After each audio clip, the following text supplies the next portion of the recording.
Hi, it's Jody. I'm back, and I still have all of my hair, which lets you know, yeah, had another hiccup because, um, yeah, so the neurosurgeon had been speaking with my otolaryngologist. You know, he was going to go and do his part up here, she's going to go and do her part down here, and she's still on board. She's been with me through this past year and plus, and you know, she's the one who diagnosed me with the Tegmen Defect and all that, so she's there. But I don't know why. She doesn't, I don't need to know why. But basically, what happened is I'm up here in Washington State, and the UW Medical Center and another one of our big organizations up here, Swedish, um,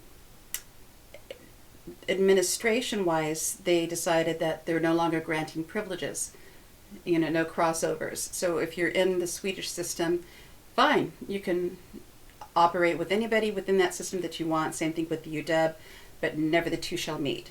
And it did not matter that the doctor from the UW was already talking to my doctor from Swedish and had just needed to set the date, the final date, to get the surgery done. It didn't matter. Yeah, they wouldn't be grandfathered in or anything else. So another few weeks have passed, and I am now with a very qualified surgeon from Swedish. He's heads up his department. I spoke with him the other day. He has done similar, surgeries like this.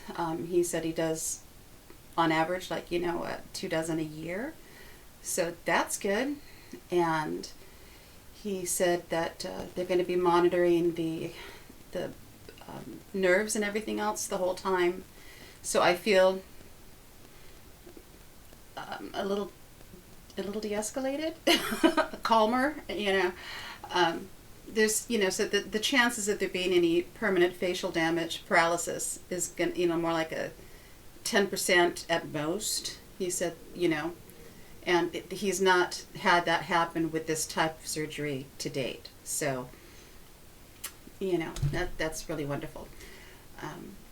He explained a little further. I guess they take some of the bone from a thicker part of the skull, and then they also take, he said, the tissue, the connective tissue in the muscles in there. So is the fascia tissue, I think is what that is. And they put the bone and the tissue together, and they kind of, I guess that's how they make the patch, because they need the tissue because it's living, and that will help stimulate the healing process. And then it'll take about 6 weeks on average for just that thing to heal, the bone to cement in there properly. And then I get see, this is how I try to keep things optimistic despite everything going on. Instead of saying I have to go back, I get to go back 3 months later, 90 days later, and have another lumbar puncture. So that will be the 6th one I've had within my lifetime. The first one I had is when I was having to have an emergency C-section 21 years ago.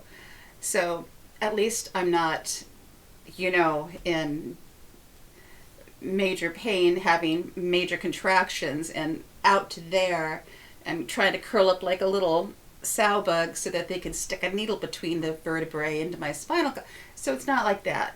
Now it's just relax. I'm going to go between this vertebrae, and you don't relax. And once it did feel like lightning shot through my body. But it's necessary because they do need to find out, make sure that my body has stabilized, because right now it's producing a lot of CSF because there's a leak, and it's trying to keep as much as my body needs. So it's overproducing. I'm on medication for that, but it hasn't done anything at all yet. So we'll see once it gets patched up, because otherwise, I guess, small chance, but it could cause another defect. It could just be so much fluid that it might happen on the other side, I guess, or wherever there might be a weak spot in the bone. So there's that. And yeah, so once I'm in there, once I do have the surgery's been scheduled. I should have mentioned that. Surgery's been scheduled April 27th at 7:30 in the morning. And I don't have to shave my head. They said we're talking like, he said, like a little 1x1 square. They're really good at what they're doing. So I'll have a little patch there and a little patch there, but most of this will be, covered up by the length. And not that I mind going, it's, yeah. I've been growing my hair out so dang long. It's, hey, fine, buzz half of it, it's okay. And what else? And then I get all healed up, and I go back to work for as long as I'm able to. I need to speak to the breast cancer center over at the medical center and confirm how long can I go before I have to get the surgery to remove all those areas where the precancerous cells are at. So yeah, and it's okay. It's okay. Because you know what? I want to live as long as I possibly can. I'm not done yet by any stretch of the imagination, and I wake up every day loving something. I find something that is beautiful, something that's amazing. I'm a backyard bird watcher, and there's a suet basket hanging outside my bedroom window. So even on those days where I'm flat out with vertigo or whatever, I can still glance out the window and see the flickers and the woodpeckers and the siskins and the everything out there, and it's beautiful. Life really is beautiful. So for all my bitching and moaning, it is still worth it to go through all of this in order to experience everything that life has, even if it's birds at a bird feeder. So yep. Anyway, thank you for watching, thank you for coming back, thank you for asking, and love to one and all. And I will post something on this line again, maybe even before I get my actual channel up and running at this point. Gosh, so easy to talk about one thing that's going on in my life versus explaining how I've lived my life. But anyway, it's a start. All right, so take care.